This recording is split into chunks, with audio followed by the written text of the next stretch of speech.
한 나라의 왕이 왕비가 아닌 아름다운 남자를 사랑했습니다. 이것은 그저 야사에 떠도는 자극적인 이야기가 아닙니다. 천년 전 고려의 공식 역사서인 고려사에 왕이 용모가 뛰어난 한 남자를 남색으로서 사랑했다고 버젓이 기록된 충격적인 사실입니다. 그 비극적인 사랑의 주인공은 바로 고려의 7대 왕 목종입니다. 그런데 왕의 이 금지된 사랑 뒤에는 아들의 비밀마저 자신의 무기로 삼으려 했던 무서운 어머니 천추태후의 거대한 그림자가 드리워져 있었습니다. 왕의 비극적인 사랑과 그 뒤에 숨겨진 거대한 권력 암투의 진실. 이제부터 그 충격적인 이야기 속으로 본격적으로 들어가 보겠습니다. 당시 고려의 하늘 아래 사실상의 황제는 목종이 아닌 그의 어머니 천추태후였습니다. 그녀는 목종을 내세워 모든 권력을 완벽하게 장악하고 있었죠. 하지만 그런 그녀에게도 단 하나, 도저히 자신의 뜻대로 되지 않는 치명적인 약점이 있었습니다. 바로 후계자 문제였습니다. 왕 목종에게서 도무지 왕위를 이을 아들이 태어나지 않는 상황이 계속되고 있었기 때문입니다. 이것이 왜 그렇게까지 심각한 문제였을까요? 만약 목종이 이대로 아들 없이 세상을 떠난다면 왕위는 자연스럽게 다른 왕족에게 넘어갈 수밖에 없었습니다. 그리고 그 가장 유력한 후보 1순위가 바로 천추태후의 여동생 헌정왕후가 낳은 아들 대량원군 왕순이었습니다. 이 왕순이라는 조카는 비록 부모의 스캔들 속에서 태어났지만 아버지와 어머니 양쪽 모두 태조 왕건의 피를 물려받은 그야말로 성골 중에 성골이었죠. 천추태후와 그녀의 연인 김치향의 입장에서 본다면 목종에게 후계자가 없다는 이 현실은 언제든지 자신들의 목을 칠 수 있는 날카로운 칼날이었습니다. 그런데 천추태후가 이토록 아들의 후계자 문제에 조급해했던 데에는 사실 더 깊고 은밀한 이유가 숨어 있었습니다. 바로 앞서 말씀드린 목종의 충격적인 비밀. 고려사에 기록된 유행가라는 자가 용모가 뛰어나 왕이 특별히 총애하며 남색으로서 사랑했다는 바로 그 기록 때문입니다. 물론 목종이 오직 동성애에만 몰두했던 것은 아닙니다. 요석궁인 김씨라는 후궁을 지극히 총애했다는 기록도 분명히 존재하니까요. 하지만 진짜 문제는 그토록 총애했던 후궁에게서조차 단 한 명의 아이도 생기지 않았다는 점이었습니다. 많은 전문가들은 이것이 단순히 육체적인 문제를 넘어선 아주 심각한 정신적 압박감에서 비롯되었을 가능성이 높다고 분석합니다. 생각해 보십시오. 어머니가 나라의 모든 권력을 장악하고 자신은 그저 옥좌에 앉아있는 살아있는 도장 신세였으니까요. 왕으로서의 실질적인 권한이 완전히 거세된 이 끔찍한 상황에서 20살 안팎의 젊은 왕이 느꼈을 그 심리적 위축감은 상상을 초월했을 겁니다. 이런 극도의 정신적 스트레스가 결국 후사를 갖는 문제에도 치명적인 영향을 미쳤을 것이라는 추측입니다. 아들을 앞세워 고려의 모든 권력을 손에 쥔 천추태후. 하지만 그 아들이 왕의 구실을 못하고 있으니 정말 답답하고 속이 새카맣게 타들어가는 상황이었을 겁니다. 그런데 어느 날 이 모든 교착 상태를 깨뜨리는 놀라운 소식이 고려 왕실에 전해집니다. 새로운 왕자가 태어났다는 아주 기쁜 소식이었죠. 과연 누가 이 절묘한 순간에 아들을 낳았단 말일까요? 놀라지 마십시오. 그 주인공은 목종의 왕비도 그 어떤 후궁도 아니었습니다. 바로 왕의 어머니 천추태후 자신이었습니다. 내 아들이 못하는 일을 차라리 내가 해내겠다고 선포하는 듯한 정말 기막힌 상황이었죠. 그 아이의 아버지는 두말할 필요도 없이 그녀의 오랜 연인이자 모든 권력을 함께 나눈 정치적 동반자 김치향이었습니다. 이로써 23살의 젊은 왕 목종에게는 자신보다 20살 가까이 어린 이복동생이 생겨버린 이 기괴한 족보가 완성된 셈입니다. 그리고 아들이 태어난 그 순간 천추태후의 머릿속에서는 당시로서는 그 누구도 상상하지 못했던 거대하고도 무서운 계획이 피어오릅니다. 바로 이 아이 김치향과 나 사이에서 낳은 이 아들을 목종의 다음 왕이, 즉 고려의 다음 황제로 만들겠다. 이것은 단순히 왕위 계승 순서를 바꾸는 정도가 아니었습니다. 고려라는 나라의 근간을 뒤흔드는 그야말로 혁명과도 같은 무서운 도전이었죠. 지금까지 고려의 용상에 오르기 위해서는 아버지가 반드시 태조 왕건의 후손이어야 한다는 절대적인 원칙이 있었습니다. 그런데 김치양은 태조 왕건의 혈통과는 그 어떤 상관도 없는 인물이었습니다. 천추태후는 이 모든 전통과 법도를 무시하려 했던 것입니다.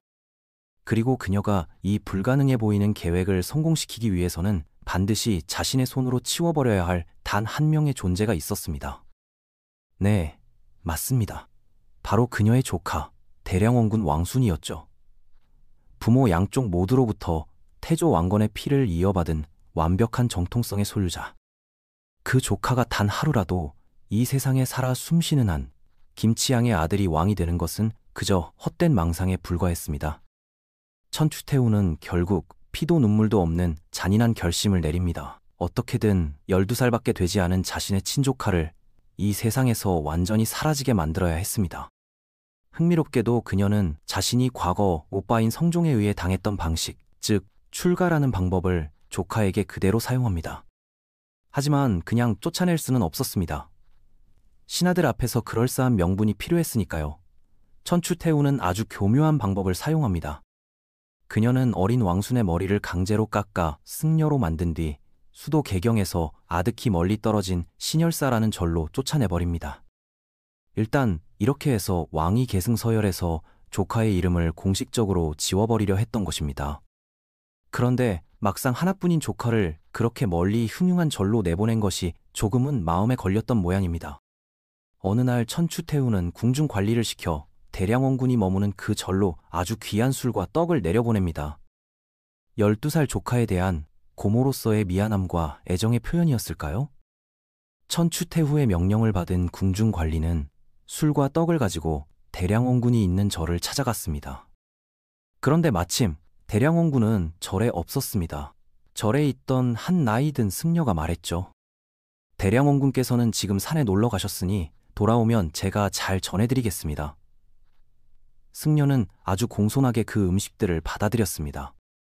궁중관리가 산문을 벗어나 그 모습이 완전히 사라지자마자 이 노승은 아주 놀라운 행동을 합니다.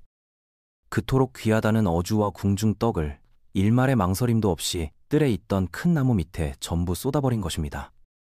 그리고 잠시 후 어디선가 날아온 까마귀와 참새떼가 그 음식을 쪼아먹기 시작했습니다. 그리고는 그 자리에서 모두 피를 토하며 처참하게 죽어나갔습니다. 그렇습니다. 천추태후가 고모의 정이라며 보낸 그 음식에는 한 모금만 마셔도 즉사할 만큼의 맹독이 들어있었던 것입니다. 천추태후는 조카를 절로 쫓아낸 것도 모자라 이제는 독까지 타서 그 어린 목숨을 끊으려 했던 겁니다. 대체 왜 이렇게까지 잔인해야만 했을까요? 설령 어린 왕순이 왕위에 대한 욕심이 1%도 없다고 해도 그녀를 반대하는 다른 세력들이 언제든 그를 왕으로 추대할 가능성이 있었기 때문입니다. 천추태후는 그 작은 불씨조차도 이 땅에 남겨두고 싶지 않았던 것입니다. 이후에도 천추태후는 절에 숨어 지내는 대량원군 왕순을 제거하기 위해 여러 차례 자객을 보내는 등 암살을 시도합니다. 하지만 하늘이 도운 걸까요? 모든 시도가 기적처럼 실패로 돌아갔죠. 이렇게 천추태후는 자신의 권력을 위해서라면 피도 눈물도 없는 냉혹한 괴물이 되어가고 있었습니다. 그런데 천추태후가 말 안 듣는 조카의 골머리를 앓고 있던 어느 날이었습니다. 고려 왕실을 또 한 번 뒤흔드는 거대한 사건이 발생합니다. 바로 궁궐의 원인을 알 수 없는 아주 큰 불이 난 것입니다. 더욱더 놀라운 것은 그 거대한 불길이 다른 곳도 아닌 천추태후의 정치적 심장부이자 그녀의 상징과도 같았던 천추전을 정확하게 겨냥해 잿더미로 만들었다는 점입니다.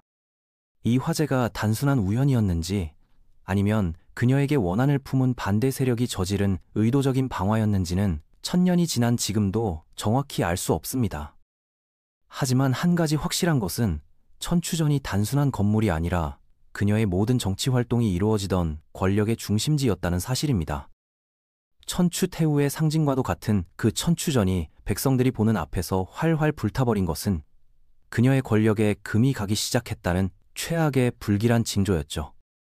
자신의 모든 것이었던 천추전이 불타는 모습을 넋놓고 바라보던 천추태후는 엄청난 충격에 빠졌습니다.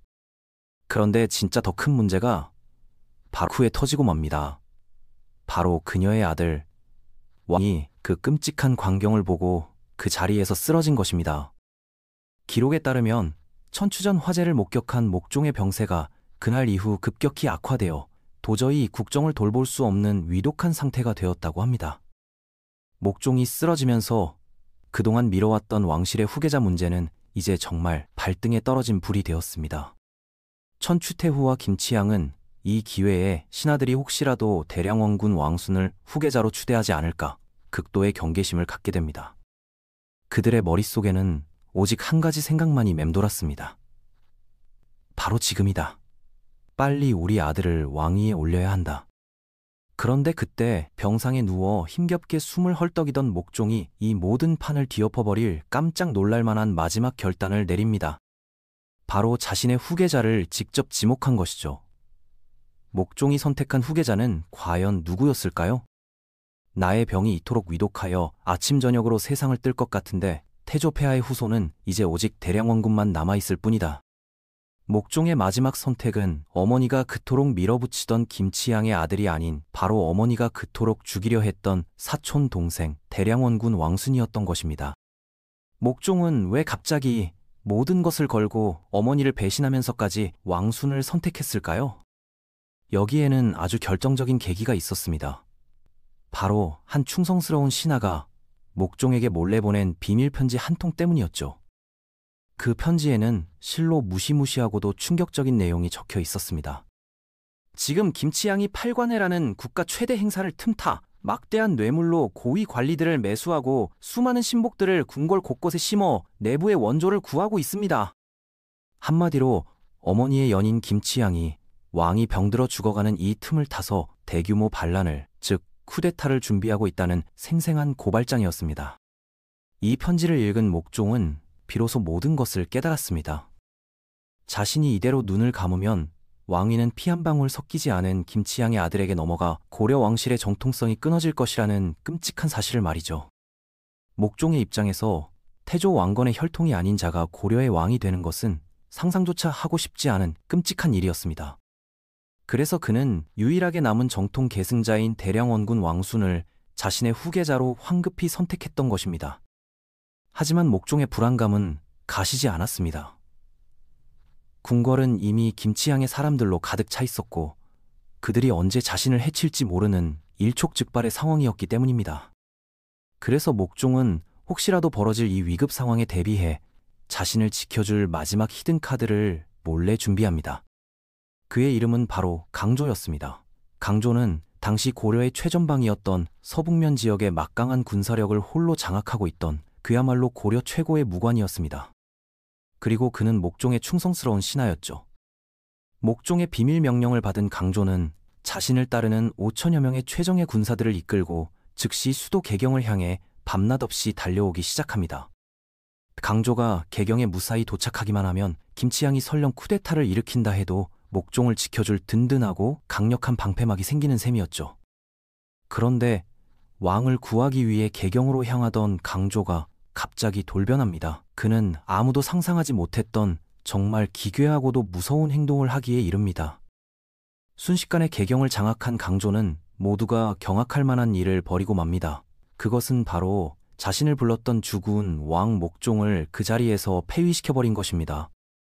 그리고는 곧장 신열사로 사람을 보내 천추태후가 그토록 죽이려 했던 조카 대량원군 왕순을 데려와 고려의 제8대 왕 현종으로 옹립해버렸습니다. 자신을 지켜달라고 불렀던 자신의 칼이 오히려 자신의 등을 찌르고 왕위에서 쫓아낸 셈이었습니다. 이것이 바로 고려 역사상 가장 빠르고 가장 미스터리한 사건으로 불리는 강조의 정변입니다. 김치향 일당이라는 암덩어리를 제거하겠다고 달려온 의사가 엉뚱하게도 환자의 목숨까지 끊어버리고 새로운 주인을 병원에 앉힌 격이었죠. 이 모든 일이 불과 보름 남짓한 아주 짧은 시간에 벌어졌습니다. 너무나도 순식간에 일어난 일이라 천추태후와 김치향 역시 아무런 대응조차 할 수가 없었습니다. 천추태후는 자신의 모든 것이 한순간에 물거품처럼 무너져 내렸음을 직감했을 겁니다. 강조는 대량원군을 왕위에 앉히자마자 자신이 정변을 일으킨 진짜 목적, 즉 궁궐 대청소를 시작합니다. 그는 곧바로 천추태후의 연인이자 모든 권력의 중심이었던 김치향을 찾아가 일말의 망설임도 없이 그를 처형해버립니다. 그가 그토록 탐했던 권력의 최후는 너무나도 허무했습니다. 게다가 강조의 그 서슬퍼런 칼날에 목숨을 잃은 것은 김치향뿐만이 아니었습니다. 천추태후가 자신의 모든 것을 걸고 왕으로 만들려 했던, 그토록 애지중지했던 그 어린 아들 역시 반역의 씨앗으로 간주되어 무참히 살해당하고 말았습니다. 사랑하는 연인 김치향과 그토록 염원했던 아들까지 한날 한시에 모두 잃어버린 천추태후. 그녀의 심정은 과연 어땠을까요? 그녀 역시 폐위당한 아들 목종과 함께 머나먼 유배지로 쫓겨나는 비참한 신세가 되었습니다. 권력을 위해 자신의 친조카를 독살하려 했던 무서운 여인, 천추태후. 하지만 역사의 심판은 그 누구보다 냉정하고 정확했습니다. 그녀가 죽이려 했던 그 조카가 결국 고려의 왕이 되었고, 그녀 자신은 모든 것을 잃은 채 역사의 뒤안길로 쓸쓸히 사라져야만 했죠. 권력을 위해 인간성을 버린 자의 최후가 얼마나 비참할 수 있는지 천추태후의 이야기는 천년이 지난 오늘날 우리에게도 아주 많은 것을 생각하게 합니다.